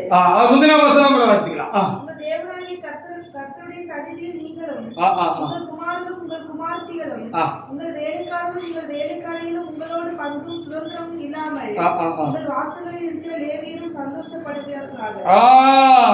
14 கூட வாசிக்கலாம். கோத்திரங்கள் ஒன்று கர்த்தர் தெரிந்து இடத்துல மாத்திரம் போய் நீ உன் சர்வாங்க தகனங்களில் நான் உனக்கு கற்பிக்கிற யாவையும் அங்கே செய்வாயாக. ஆமா, மனிதனை பரிசுத்தமாக்கி மனிதனாக்கி தெய்வ நிலைக்கு தெய்வ சாயலுக்கு நிறுத்தக்கூடிய அந்த கற்பனையை போதிக்கிற இடத்துல அந்த சத்தியமுள்ள சபையில நீ போகணும் அப்படின்னு இங்க என்ன செய்யப்பட்டிருக்கிறது, உறுதியாக நமக்கு எழுதி கொடுக்கப்பட்டிருக்கிறது. அப்படியே யாத்திராகமும் 25:40 நாம் ஏற்கனவே என்ன செய்தோம், வாசித்த அந்த வசங்களும் நமக்கு போதனையாக என்ன செய்யப்பட்டிருக்கிறது, நமக்கு தரப்பட்டிருக்கிறது. அன்னைக்கு இன்னைக்கு அவங்க உண்டாயிருக்கும். அன்னைக்கு அப்படி ஒரு காரியம் தேவனால் ஏற்படுத்தப்பட்டிருக்கு சொன்னால் இந்த கடைசி காலத்துல அப்படி கர்த்தருடைய நாமம் வழங்கக்கூடிய தெரிந்து கொள்ளப்பட்ட ஒரு இடம் உண்டாயிருக்கும், ஒரு சபை உண்டாயிருக்க வேண்டும். ஹல்லேலூயா, உண்டாயிருக்கிறது. அந்த சபையில குறைவுண்டான பொழுது அதை நிவர்த்தி செய்யும்படியாக கர்த்தருடைய சேனையை எழுப்பி தந்திருக்கிறார். ஹல்லேலூயா, கர்த்தருடைய சேனை சபையும் ஒன்றாயிருக்கிறது.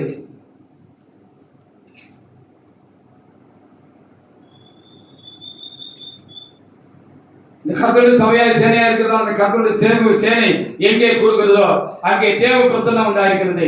அவருடைய கிருபை சத்தியம் அங்கே பிரசங்கிக்கப்படுகிறது. ஹல்லேலூயா, நாங்கள் பரிசுத்தமாகிறோம், எங்களோடு சேர்ந்து நீங்களும் பரிசுத்தமாகிறீர்கள் ஆவீர்கள்.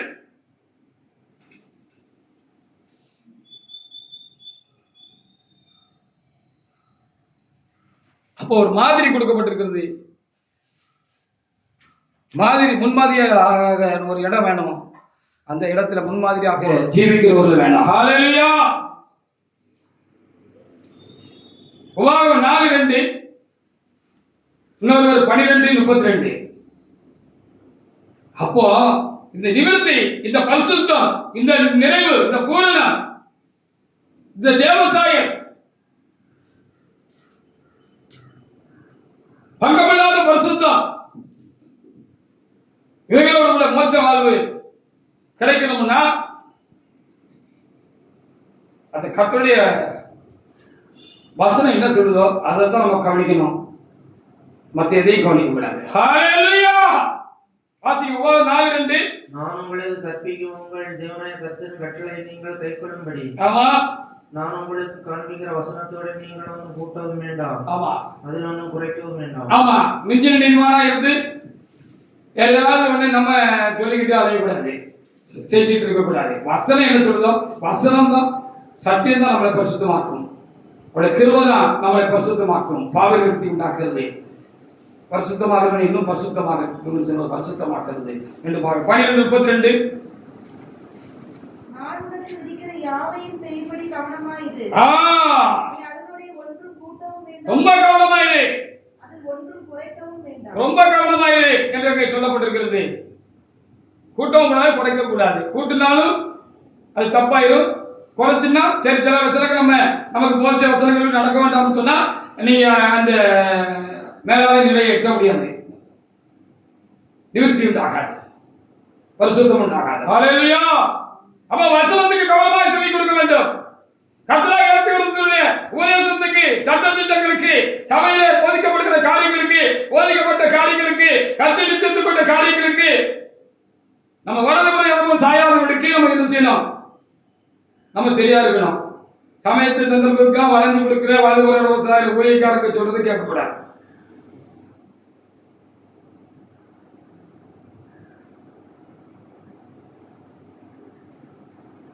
நம்ம வசனத்துக்கு எந்த அளவுக்கு கீழ்ப்படிஞ்சு நடக்கிறோமோ அதற்குரிய பலனை நம்ம ஆவிக்குரிய ஜீவிதத்தில் பெற்றுக் கொள்வோம். நமக்குள்ள நாம் அதை அடைந்து கொள்ள முடியும்.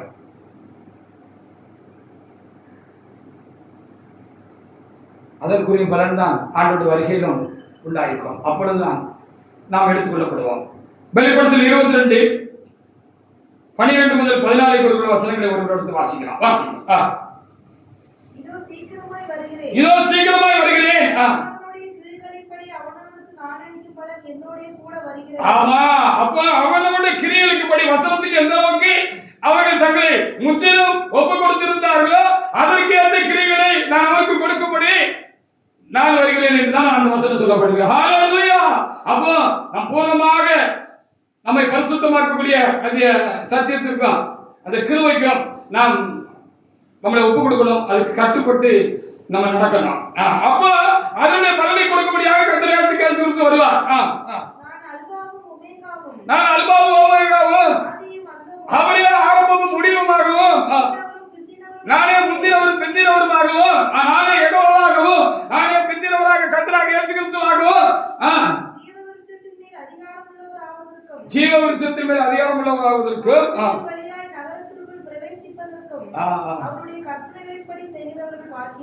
வாசல் என்னன்னா அவருடைய வார்த்தை தான் வாசல். ஹல்லேலூயா.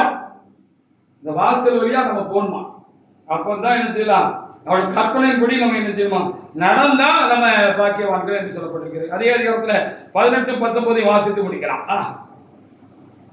அவரு கடைசியில சொல்லி வச்சுட்டு போயிட்டார். இந்த வேத புஸ்தகத்தினுடைய முடிவுரையாக முடிவு வசனமாக அது எழுதப்பட்டிருக்கிறது. இந்த வேத புஸ்தகத்தின் முடிவுரையாக முடிவு வசனமாக கடைசி அதிகாரத்தில் கடைசி வசனமாக அது அங்கே எழுதப்பட்டிருக்கிறது. கர்த்தராகிய இயேசு கிறிஸ்து நாமத்தினாலே அங்கே எழுதப்பட்டிருக்கிறது. ஹல்லேலூயா.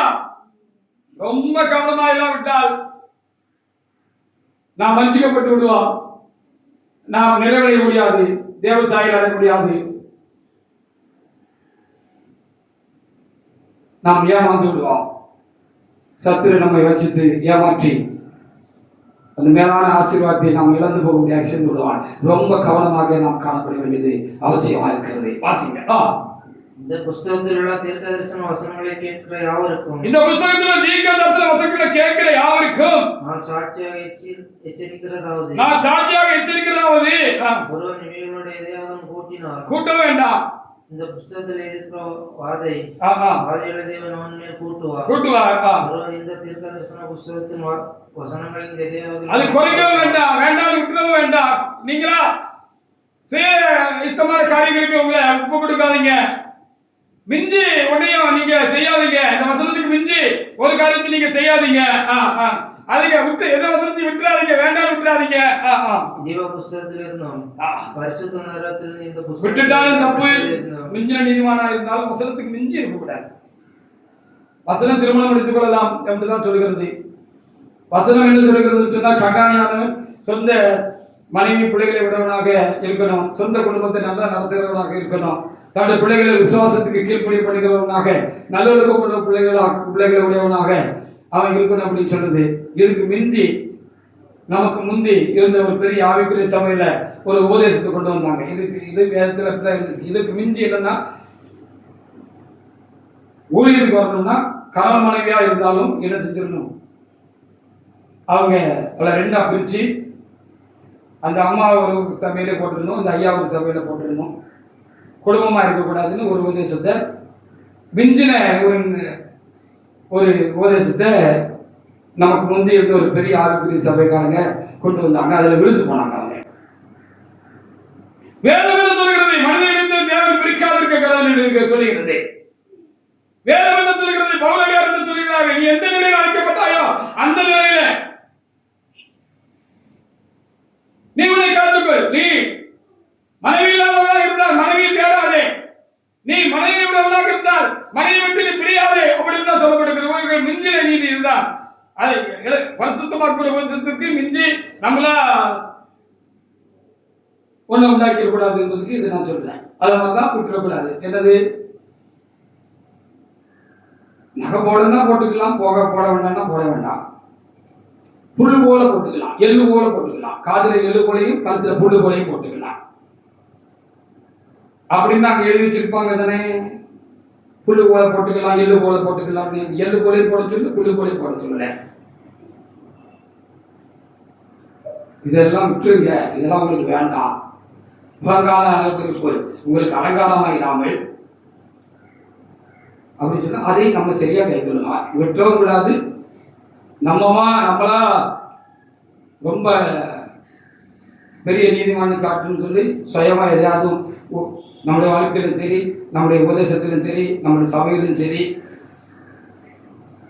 அதை உட்புகுத்தி நம்மளை கெடுத்து விடக்கூடாது என்று சொல்லி வேதம் சொல்லுகிறது. அப்படியானால் திரும்ப வாசிக்கலாம். நீதிமொழிகள் 16:16 கிருபையினால் சத்தியத்தினால் மாத்திரம் பாவ நிவர்த்தியாகும். கர்த்தராகிய இயேசு கிறிஸ்து கிருபையும் சத்தியத்தினாலும் நிரந்தரமாக நமக்குள்ளே வாசமாக இருக்கிறார். எனக்குள்ளே வாசமாக இருக்கிறார், உங்களுக்குள்ளே வாசமாக இருக்கிறார், சபைக்குள்ளே வாசமாக இருக்கிறார்.